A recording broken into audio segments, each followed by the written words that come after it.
వంట గ్యాస్ నిన్ననే రూ. 29 పెరిగిన నేపథ్యంలో భారత్లోనే చౌకగా వంట గ్యాస్ అంటూ కేంద్ర ప్రభుత్వం వివరణ ఇచ్చింది. ప్రపంచ దేశాలతో పోలిస్తే భారత్లోని వంట గ్యాస్ ధరలు తక్కువగా ఉన్నాయని కేంద్ర ప్రభుత్వం స్పష్టం చేసింది. అమెరికా, ఆస్ట్రేలియా, కెనడా వంటి అభివృద్ధి చెందిన దేశాలతో పాటు పొరుగు దేశాల కంటే మన దగ్గర గ్యాస్ సిలిండర్ ధర చాలా చౌకగా ఉన్నట్టు తెలిపింది.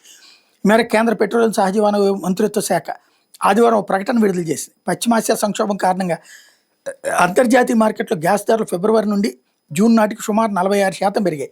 దీంతో 14.2 కిలోల గ్యాస్ సిలిండర్ సరఫరా వ్యయం 1600 దాటింది. అయినప్పటికీ అంతర్జాతీయ ధరల భారాన్ని సామాన్య వినియోగదారుల మీద మోపకుండా తామే భరిస్తున్నట్టు కేంద్రం పేర్కొంది.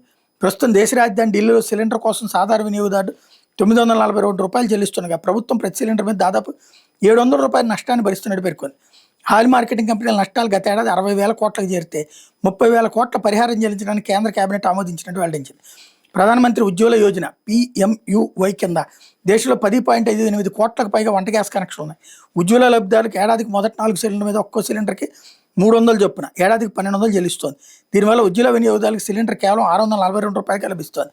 ఇది అంతర్జాతీయ మార్కెట్ ధర కంటే దాదాపు 60% తక్కువని కేంద్రం పేర్కొంది. దేశంగా గ్యాస్ ఉత్పత్తిని 32 TMTల నుండి 52 TMTలకు 60% పైగా పెంచింది. అల్జీరియా వంటి ప్రత్యామ్నాయ దేశాల నుండి LPGని దిగుమతి చేసుకుని దేశంలో ఎక్కడ వంట గ్యాస్ కొరత రాకుండా చర్యలు తీసుకున్నట్టు కేంద్రం గుర్తు చేసింది.